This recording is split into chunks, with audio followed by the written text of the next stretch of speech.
എന്താ പറ്റി? നിങ്ങൾ വിഷമിക്കണ്ടെന്ന്. നിങ്ങളെ സ്ഥലം പോയത് പോട്ടെ, നിങ്ങക്ക് ഞമ്മളുണ്ട്. എന്റെ കുടിയിൽ കഴിയാന്ന്. ജയിലിൽ വെള്ളക്കാരുടെ വോട്ടിന്റെ ചവിട്ട് നെഞ്ചിൽ കൊണ്ടിട്ട് പോലും എനിക്ക് എത്ര വേദനിച്ചിട്ടില്ല. പക്ഷേ ഇപ്പോ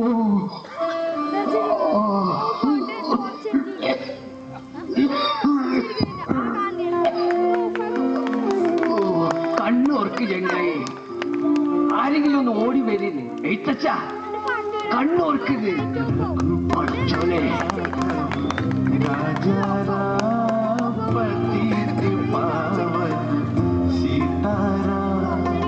रघुपति राघव राजा राम पतित पावन सीताराम सीताराम सीताराम भज मन प्यारे सीताराम. ഇതുപോലെ രാജ്യത്തിനു വേണ്ടി പോരാടിയ എത്രയോ എഴുത്തച്ഛന്മാർ നീതി നിഷേധം അനുഭവിച്ച് നമ്മളിൽ നിന്ന് വിട്ടുപിരിഞ്ഞിട്ടുണ്ട്. അഴിമതിയും സ്വജനപക്ഷപാതവും നിറഞ്ഞ ഈ വ്യവസ്ഥിതിക്കെതിരെ നാം ഒത്തൊരുമയോട് പോരാടുക.